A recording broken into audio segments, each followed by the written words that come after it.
because Śrīmad Bhāgavatam was spoken by Sukadeva Goswami and Bhagavad Gita was spoken by Krishna. There is no difference between them. If we strictly follow the principle of disciplic succession, we are certainly on the right path of spiritual liberation or eternal engagement in devotional service. Jai. Śrīmad Bhāgavatam ki jai. So, Yudhisthira Maharaj here is glorifying Narada Muni. Narada Muni, of course, very famous. He is the transcendental devotee who can go anywhere in the universe. He was given one musical instrument, the veena, by Lord Krishna, and by playing on that instrument, the veena, he can travel anywhere. His body is not made of ordinary ingredients, ordinary elements. He is got a subtle form, actually a more spiritual form. This is Narada Muni. So here it is mentioned that you are the best. Now, Yudhisthira Maharaj says that you are the best, considered the best of Lord Brahma's sons. Now, in the beginning of the creation, at least in this day of Lord Brahma, we read in the 3rd canto of the Śrīmad Bhāgavatam, how first of all, the Lord Brahma, he is referred to here as Prajapati. Prajapati means the creator of so many different types of beings in the universe. He created originally the Kumara, the 4 Kumaras, who just appeared like young brahmacharis, no more than 5 or 6 years old. And he asked them to help populate the universe. And they didn't want to do it. And then he was not pleased with them. But they said, we have a higher purpose. We're going to do the tapasya and cultivate transcendental knowledge. This is a more higher purpose. So for the higher purpose, you normally, of course, when the father asks you to do something, you have to do it. You can't, the children cannot disobey. At least in the old Vedic times, this is very, to be disrespectful to the father or the mother, that would be, you would get reaction. And indeed, I remember reading a long time ago that in the morning the children, just to show respect, they have to show respect to so many, to the Supreme Personality of Godhead, to so many other, and to the Guru, and they have to show respect to the mother and father, and they should circumambulate the mother and the father, walk around, circumambulate, and then bow down and touch their feet. This is the position of the children to the parents. Of course, these days, I don't know how much respect is given by the children to the parents, especially in the Western countries. But in the olden days, this was the system.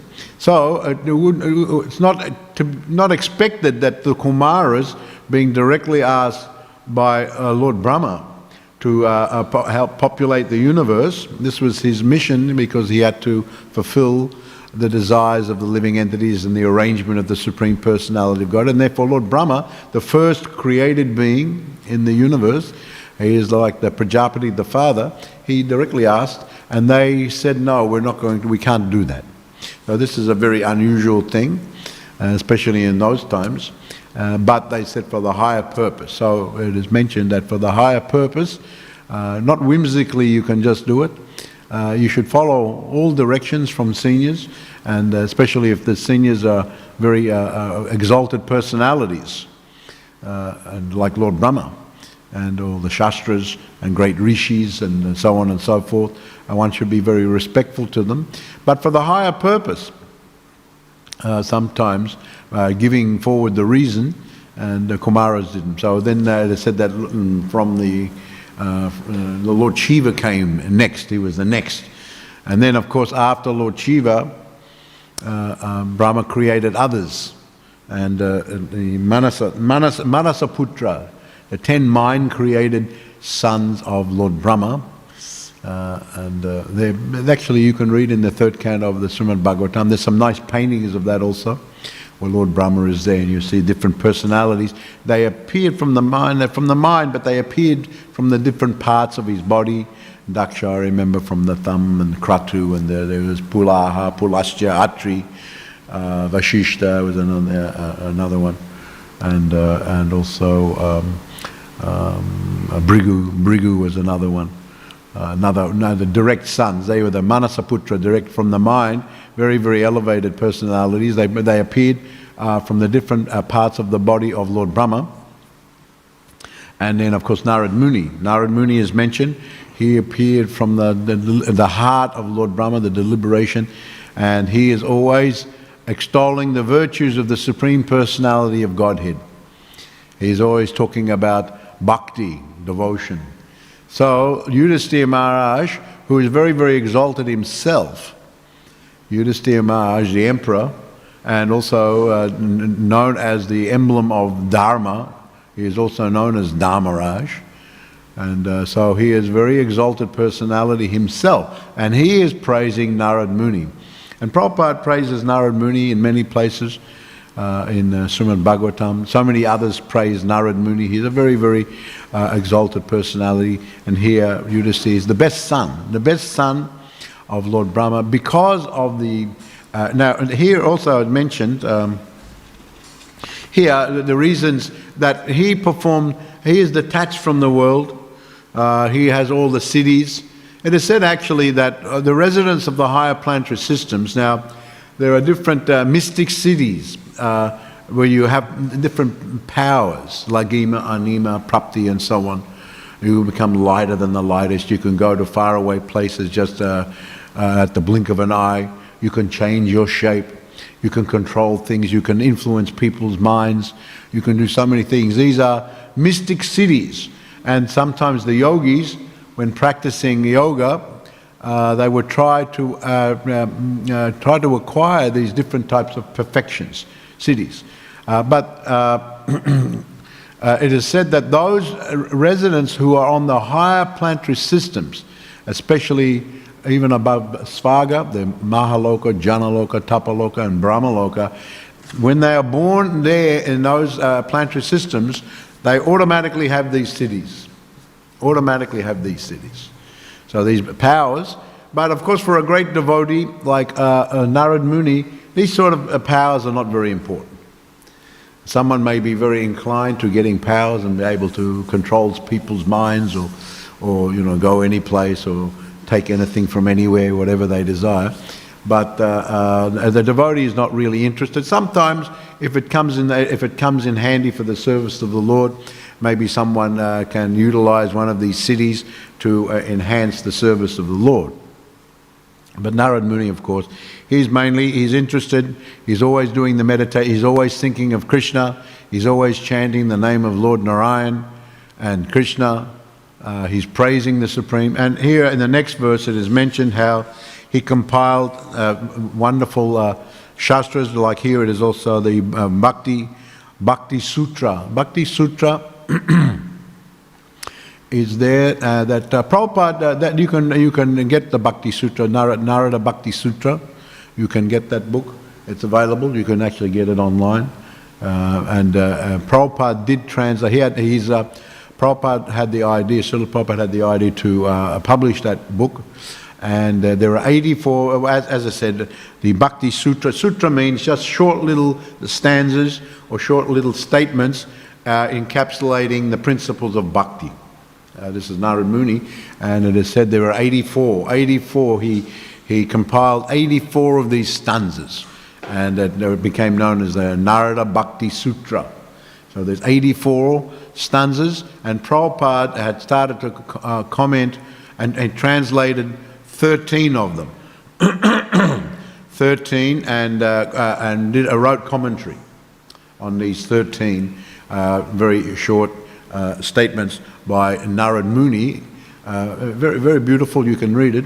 Very, very beautiful. And since then, he wanted to do all 84, but he didn't finish. And since then, I know Satsarup Das Goswami, he finished it. And there may have been others who did some finishing.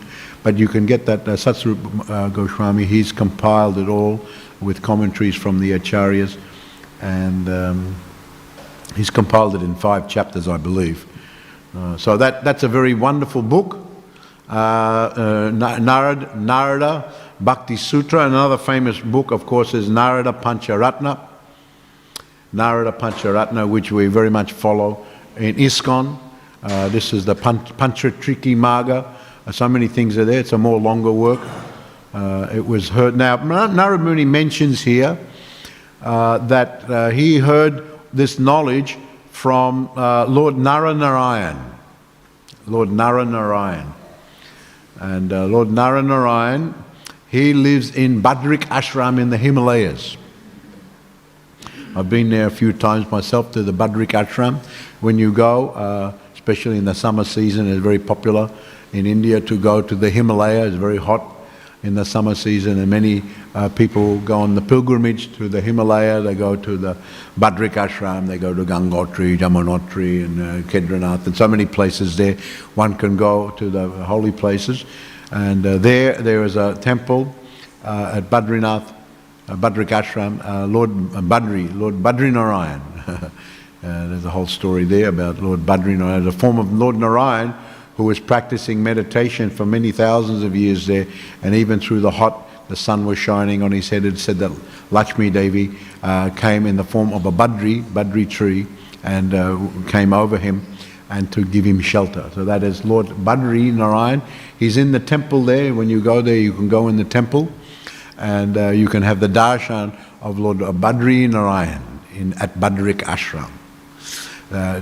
Fortunately for us, Badrik Ashram is fairly easily accessible because the military many years ago put a road there. It's right on the border of Tibet, which is China now, and so it has some military significance. So many years ago they put a road. Before you had to go through the jungles and the mountains, and it was very hard to go there.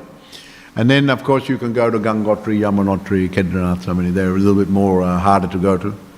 You have to go trekking a little bit to those places, especially Kedarnath. So, but the Badrik Ashram, if you pick the right season, not after the rains, because then there's mudslides, and you have to, sometimes you can't proceed, you have to wait till they clear the road. Generally the people go in the summertime. In April is a good time, all through April, maybe before the rain comes. And then you can go, maybe October is good. September is after the rain, not so good. Better October. But then it starts to get cold, and it snows, and they close it actually. You can't go up. They close it, and it is said that the priest was telling me there that they leave the arti utensils in the temple. All the priests go down to the lower towns, and they leave the arti utensil. When they come back after the winter, it said someone has been worshipping Lord Badrinarayan. He told me that they see the arti utensils have been used, and he surmised that some of the great yogis who are actually there in the Himalaya, even in the snow, they come and they do the worship of Lord Badrinarayan. So it's a very wonderful place, very, very beautiful. Right high in the Himalaya, very beautiful place. There's some dharamshala there. I haven't been for a while, but I heard now it's really developed more. There's a lot of places to stay. When I first went there, was practically nowhere you could. Yeah, there was one dharamshala, pretty austere, and it gets very cold at night and early in the morning. So one of my godbrothers, he said he spent 2 months there at Badrik Ashram. They're doing just chanting and reading and studying. So you can go to these wonderful places. So there, as I said, Lord Badrinarayan is there, and also there's another form of Naranarayan. He also went there. Naranarayan is the twin, the two twins. One is Narayan and one is Nara. Later it is said that they were reincarnated as Arjuna and Krishna. Of course, Krishna is not reincarnated as anyone. He is the origin of all. But later on they appeared as Arjuna and Krishna. Nara means like the man, and Narayan is the Supreme Lord. And so they were there doing tapasya also. So you have Lord Badrinarayan and you had Naranarayan there. And it is said that Narad Muni, when you read on here in this chapter, you'll read that Narad Muni went there and he received transcendental knowledge from Naranarayan. So this Narada Pancharatna. Now Narada Pancharatna, he received some knowledge from the Lord, there's some other stories as Narada Panchara, there's some connection to Lord Shiva also giving instruction to Narad Muni. There's also some story of Lord Vishnu instructing Lord Brahma over the Pancharatna, over 5 nights. And this became, and then this Brahma passed on to Narad Muni as well. So it may be a compilation of all these sources of knowledge. But the main point that is given here is that this knowledge, like in the Narad Bhakti Sutra and Narada Pancharatra, as I said, we follow this much. In there also is how to engage in archana, deity worship. What are the different rules and regulations one has to follow when one is a beginning devotee. So as I mentioned the other day, there are 2 systems. One is called Bhagavat Marga and the other one is called Panchatriki Marga. Bhagavat Marga means Shravanam, Kirtanam, Vishnu Shmaranam, Padasevanam, Vandanam, Achanam, Dasyam, Shakyam, Atmani Vedanam. These are 9 principles, 9 activities are on the path of Bhagavat Marg, that you hear, you chant. These are not subject to really rules and regulations as such. You can just spontaneously. But to do it properly, one has to be in a pure state of mind. Therefore, to help us come into the pure state of mind, the Acharyas have introduced the principles from this Panchatriki Marg, especially Narada Pancharatra, as given by Narad Muni. So the 2 together. So we can't immediately just totally absorb us. It would be very nice if we could totally absorb ourselves in Shravanam and Kirtanam and Vishnu Shmaranam, just chanting, just hearing, just remembering, just Vandanam praying, just Dasyam, just serving, becoming the servant, just doing Archanam, just worshipping the Lord. Just doing all these things, and that's continuously. But because we cannot do continuously, therefore is recommended, all right, you follow some other mode of goodness type activities, you have to follow some regulations as given in these books. Of course, extrapolation of the Narada Pancharatra, we have Hari Bhakti Vilas, we have our Acharyas have given so many works. Bhakti Rasamrita Sindhu is another work we closely follow that Prabhupada directly translated. Banu Maharaj has, Prabhupada summarized it, and actually I think on the book it's actually the summary study of Nectar of Devotion, and since then Banu Maharaj has done the full text of it, the full version of it. So we have many works like that. So we follow one side and we follow the other side. So it's very wonderful. And then Yudhisthira Maharaj, he's praising Narad Muni, you are the best, you are giving devotion. And you are very austere. You don't do other things, and here it is mentioned here. No one is superior to you in peaceful life and mercy and compassion. No one knows better how to execute devotional service, how to become the best of the brahmanas. All these praises are given by Yudhisthira. You know the principle of confidential religious life. No one knows them better than you.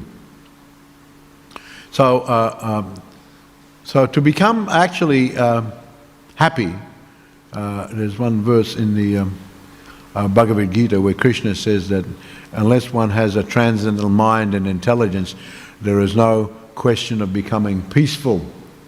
And if you can't be peaceful, how you can really be happy? Right. So to become happy, you need to be peaceful. To become peaceful, you need to have transcendental mind and intelligence and transcendental consciousness. Otherwise, you can't really be. People can talk about becoming peaceful, becoming happy. Everyone wants happiness. No one wants suffering. And everyone wants so. But how to? Therefore, they have some idea. Let's have peace in the world. We can't see any real peace anywhere. Everyone is afraid. To go even different countries. I was telling the other day that even in some there's when you go traveling, you have to be very careful because it's dangerous in many countries. Wherever you go, there's a lot of danger. And I read one traveller's advice from the government. And there was some traveller's advice that what is the most some advice was given, what is the most peaceful countries of the world you can go to? What are the most peaceful according to this survey? And I was fascinated to see what country they were naming as the most peaceful countries. So there was only 3 of them. as this survey, I don't know how exactly they collected the information. They interviewed so many people. But the most peaceful countries of the world, I remember one was Iceland, another one was Ireland, and I forget the 3rd country. So there were only 3 given. Every other country is not considered very peaceful. You have to be careful. Anything can happen at any moment. So in the world, there's not much peace around. You have to be careful where you walk in the street, even in the suburbs. Anything can happen at any time. So, but the thing is, you can talk about peace, but real peace, of course, has to start with ourselves, and peace can come to the soul only really on the soul level, and then only when the soul is connected with Krishna. When the soul is connected with Krishna in devotional service, then you can become more purified, then you become more peaceful, and then you can start to experience happiness. Very, very important. So here it is mentioned about Narad Muni, you are very peaceful. You are very peaceful because you're always engaged in devotional service. And Narad Muni is always blissful. He's full of ananda, always blissful, always chanting, dancing, going everywhere, speaking to everyone about Krishna, about devotional service. And he can speak to so many different types of people, and speak to great kings, great rishi. He spoke to Srila Vyasadeva, he spoke to the hunter. He can speak to all different types of people just perfectly. It takes a very, very experienced devotee to be able to present the Krishna consciousness just rightly to different types of people. You have to talk to the school children one way, you have to talk to the professors in the university another way. Same instruction of Krishna consciousness, but just presented a little bit differently according to their level of education and so on, and according to their culture and everything. So many considerations. Kalapatra Desha. Generally we present Krishna consciousness according to Kalapatra Desha. Kala means certain, what is the time, Kala. Patra, what is the place where we're speaking Krishna consciousness. And Desha, what are the culture, what is the nature of the people. We have to consider all these things when we're presenting the Krishna consciousness. What is acceptable in one country may be not acceptable in another country. And so you have to be very careful how you give the Krishna consciousness. And Prabhupada, of course, with the basic thing was always there, but slightly presented differently. And so Narad Muni is very expert, very, very expert. He is empowered by the Supreme Personality of Godhead just to spread the Krishna consciousness. So because he is very peaceful, and because he is very elevated, he is also naturally he is very merciful. He is very, very merciful. He likes to help others, especially on the path of spiritual life. This is advanced person. When you see other people suffering, and when you see the other people suffering, you don't like to see other people suffering. You like to see them happy, and so you will act in such a way as to try to bring them happiness. And so Narad Muni is very expert how to bring the people happiness, and he knows all different levels of the religion, of the dharma, of the religiosity, and he knows even the most confidential, what is Paramatma, what is Brahman, what is Bhagavan, who is Krishna. He knows all these different levels that for ordinary people very hard to understand these things. But Narad Muni knows, and he knows even the confidential pastimes of who is Radha, who is Krishna. He is very, very elevated personality. So Prabhupada mentions here that to learn about religious principles properly, one must take instruction from the disciplic succession of Narad Muni. So Narad Muni, who heard from the Lord directly, heard from Brahma, who heard from Krishna. Of course, Narad Muni is taking instruction from Narayan. He's taking instruction. So he heard directly from the authoritative source. And Prabhupada says here, if we strictly follow the principle of disciplic succession, we are certainly on the right path of the spiritual liberation. So we have to go on the right path. You know, there is some famous, some famous guru in India from many years ago. He used to say, "Yatamat tatapat." Yatamat tatapat means that any path is good. Whatever path you follow, he used to say, all paths on the mountain can lead to the top. All paths of the mountain lead to the top. Any path you follow will take you to the top. But no, Srila Prabhupada didn't agree. You have to, and he says here, you have to follow the right path. Just like if you go trekking, for example, if you go in the forest or you go in the mountain, there are different paths. And so if you pick the wrong path, you may not go to the, say you want to go to the top, this is the path, and there's signs. Go this path, that'll take you to the top. And the signs, you go this path, take you somewhere else. Doesn't go to the top. So it's just common sense. This is common sense. But so when someone says yatamat tatapat, there's no meaning to it. It just sounds good. People say things that sound good, that, you know, bamboozle the mind a little bit. Because, you know, some people think that spiritual life must be exactly opposite to material life. Material life, there's so many activities, so organized in so many ways, do this, do that, do the other. So, and there's so many troubles that come from that, so many sufferings that come. So spiritual life must be exactly opposite. Not organized in any way, anything goes, whatever you feel, just do like that, that is spiritual. They come to this conclusion, that is spiritual. Whatever, just go with your emotions, and that is spiritual. Just be true to your own emotions, and that is spiritual. No, emotions can cause so much havoc if you don't control your emotions. Sometimes you go high on the building, you look out, and sometimes you feel like you want to jump off. Well, it would be nice to fly, but if you did it, you will be dead. You see the tiger in the zoo, sometimes you feel, I want to go and pat the tiger, but if you try to pat the tiger, he will bite off your hand, because he's just looking at you as dinner. So you may like to do so many things. You know, your emotion is telling you, go pat the tiger, go jump off the high building. But should you do it? You have to use your brain. I'm not going to. Maybe your emotion is pushing you. Jump off the high building, jump off the bridge. Just like sometimes we go over the Westgate Bridge. Someone might say, yes, this is a very nice bridge, just jump off. You know, you go in the river. But, you know, no problem. You can go jump off the Westgate and you can swim in the Yarra. But if you do it, what will happen? There's a very high bridge. You will go splat on the river. And you will be dead. You'll be dead if you try to do like that. So therefore we have to use our proper brain and not be silly. These are all, I remember one time, these are all nonsense ideas. Prabhupada, in Juhu Beach in Bombay, Prabhupada every afternoon used to give the darshan. And then one Westerner came, I think the devotees met him and invited.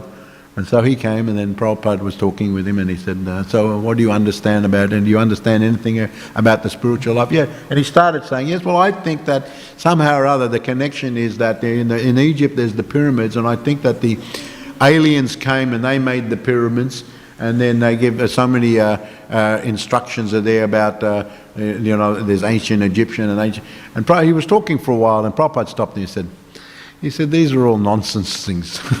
He said, you have to follow just rightly what is instructed from the proper source, and then you can actually go on the path of true spiritual liberation. Once you are situated properly by hearing from the right source, and here is mentioned the parampara, the sampradaya, Brahma spoke to Narad, Narad spoke to Vyas, Vyas spoke to Sukadev. So there's a line of the Guru. So just hearing it properly. Just hearing it properly. And because they're very elevated, pure souls, they are presenting it properly. And there's so many others hearing all that. So here Prabhupada says the Krishna consciousness movement. Now Sukadev Goswami spoke, of course, Śrīmad Bhāgavatam. Krishna spoke Bhagavad Gita. And so Prabhupada is saying here that the Hare Krishna movement is very much based on the teachings of Krishna in Bhagavad Gita. And in the Śrīmad Bhāgavatam. He said there's no difference. Sukadeva is hearing from Vyasadeva, and so he's transmitting the same message. So therefore it's actually the same. Even though Krishna is a Godhead, Supreme Personality of Godhead, he is the supreme authority, he spoke Bhagavad Gita, But Prabhupada's not making it. Śrīmad Bhāgavatam was heard from Vyasadeva, who heard from Narad Muni, and so actually the potency is the same. So Prabhupada very much stressed on the Bhagavatam and the Bhagavad Gita, even in the 5 yagyas, when he did initiation yagyas. Generally in the yagya, you're supposed to be, traditionally in the Vedic system, you have the Vedas read simultaneously while you're doing the yagya and chanting many mantras on one side. Over this side, the Vedas, in one corner, the Rik Veda is read, and the Yajur Veda, and the Sama Veda, Atharva Veda, all these Vedas are read while yagya is going. But Prabhupada, he said, just have Bhagavad Gita, Śrīmad Bhāgavatam, Nectar Devotion, Shiva Upanishad, he had these works because these are the essence. These are the essence of the ancient Vedas, and so everything is nicely, especially for the modern age. So if you can follow these things and hear from the right source, we're hearing Śrīmad Bhāgavatam in the morning, every morning, and we are just reading from the translations given by Srila Prabhupada and the purports written by Srila Prabhupada, who has heard from his guru, and these commentaries are coming from Prabhupada reading the commentaries of the other gurus who have commented on these verses. So he's taking them, putting it here. So therefore we're getting very authentic thing. Very authentic thing. If you don't know where the source is, who knows is good or not good. If someone comes to you and just offers you, so you don't even know them, and just come and give you some water, a bottle of water, would you tell you don't know where that water is coming from? Maybe you'll drink it and maybe you'll become very sick. So you have to know what is the source before even just the simple things like eating. What's the source of this food? Someone can offer, but what is the source? Am I going to get poisoned by eating this food? Am I going to get sick from eating this food? You have to be very careful where it's coming from. Is this thing made by this? Is it a reputable company? Has it passed all the different inspections, everything like that? Or am I just going to take anything from anywhere? That is just common sense things.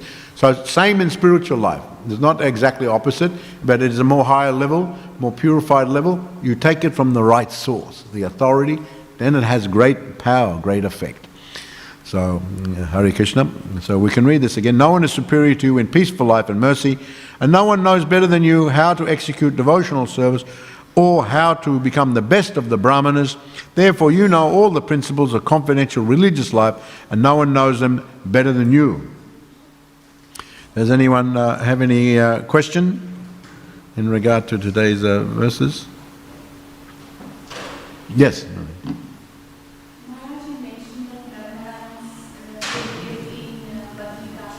Yeah. Is there more information about what are the activities there? What is the cause of their appearance? What is that? The cause of their appearance. Why did they take them? Well, no, they just decided that there's a very holy place there, and Lord Narayan there. But there are so many stories in connection. I have just read as far as Badri Narayan, he just went there. Lord Narayan went there, and he was doing some tapasya there and meditation. And they were just to give instruction to the mankind. And also Narayan went also there just to give instruction. And they were doing tapasya. To show it, sometimes the incarnation come and show, for example, how to do these types of things. And then great personalities like Narad Muni go there, and others go there, and then they give instructions. So there are different stories for the different holy places. When you go there, usually they sell so many books about the history of that Badrik Ashram. Even online you can go and you can see. But whether or not it's actually true or not, that's another thing. You have to see what is the source there. So you have to be a bit careful about anything online. But some things generally we try to find if what you're reading about these places is somewhat authentic. So before you accept it or conclude on it, you have to see what is the source. But then all this information is there. It mentioned in different Puranas also, all these different, and in the Śrīmad Bhāgavatam also. So there are many sources to all these places and the significance and the history of why the incarnations appeared there. Thank you, Maharaj. Yes. Yes. Hare Krishna Maharaj, thank you for the nice class.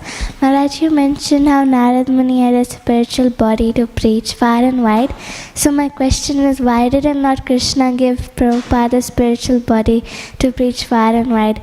He went to... Why didn't Krishna give her one? Why did not Krishna give Srila Prabhupada a spiritual body to preach? Because he had suffered so much because of his material body.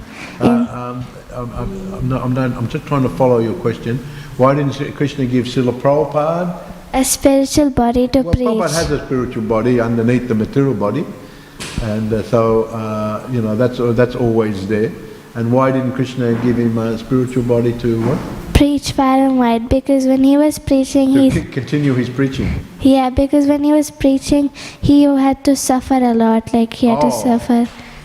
Oh yeah, okay, yeah. Sometimes he had heart attack, and he got sick, or something like that. Is that yeah. Well, I mean, these things are there. There are different understandings. A guru, when he accepts disciples, he takes on behalf of the Lord. He takes the karma and he purifies the karma of the disciple. But sometimes the guru has to suffer because of the karma of the disciple.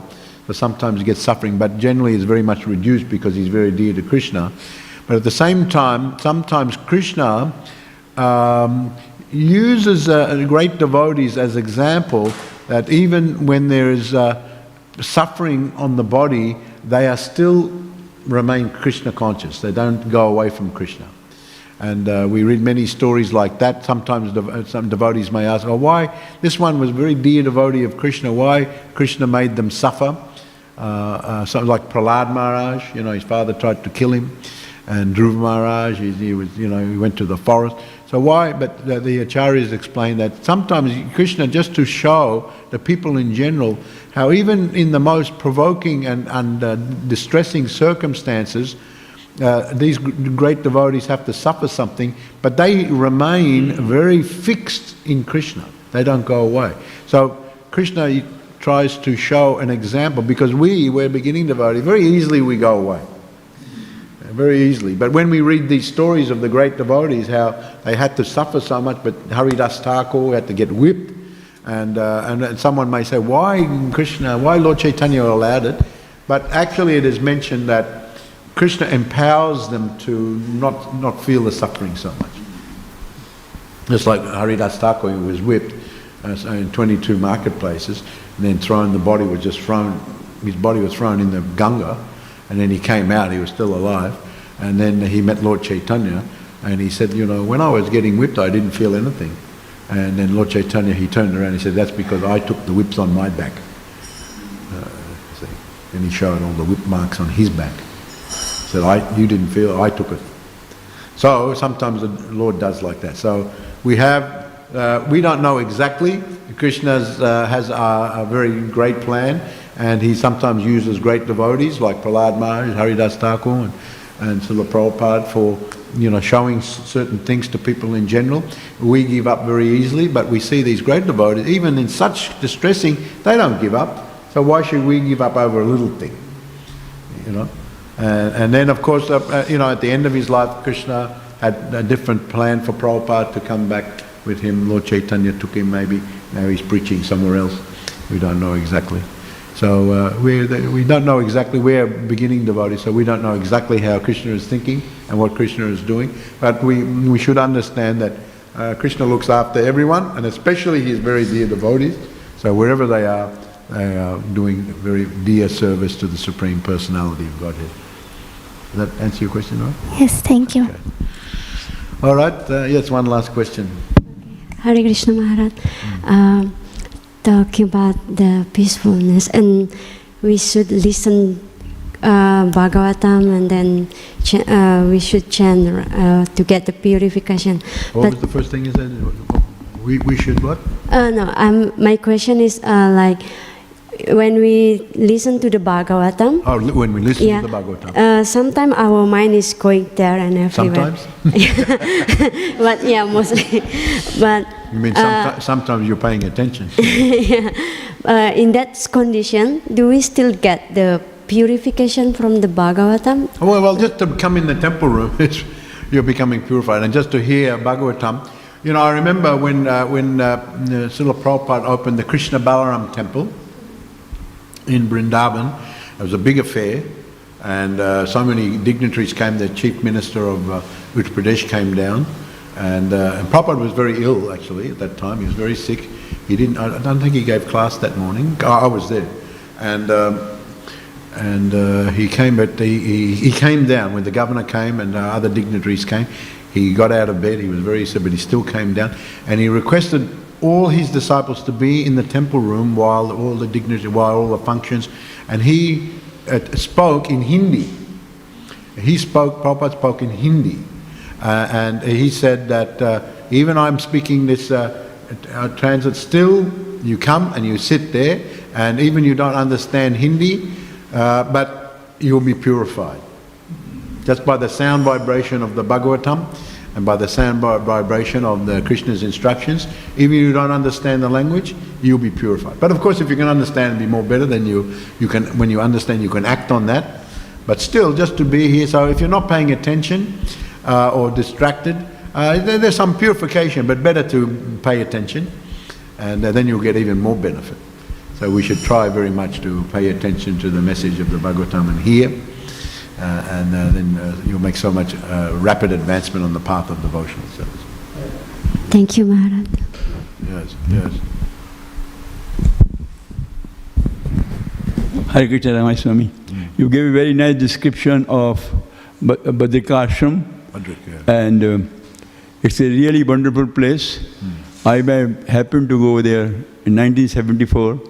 74 you went? Yeah, 74, with my mother, hardly anything. My mother-in-law, big family, and we had to go to the Bhadrika Ashram, the very beautiful. At that time there was a nice Dharamshala also, so we could stay there. At the Dharamshala there? Yeah. There was only one. Yeah, I went a few years later. Yeah. You've probably stayed in the same one as me. Very simple place. Yeah. But it was nice. Yeah. And now they've got all sorts of hotels. And then we went to Kedarnath also. You went to Kedarnath also. That's a trip. Yeah. My mother-in-law was sick, she couldn't walk, so we had to take a, She was carried. Sometimes you can hire people to carry. Yeah, but it's a wonderful trip. It's a really wonderful place if you have got time to go there and see. Thank you very much. Hare Krishna. Jai, all glories to Prabhupada ki Jai. Go Premanandi. Hari Hari Bo.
Shobha. Govindam Hari Purusham Tamaham Bhajami. Govindam Hari Purusham Tamaham Bhajami. Govindam Hari Purusham Tamaham Bhajami. Angani Yasa Sakale Priya Priya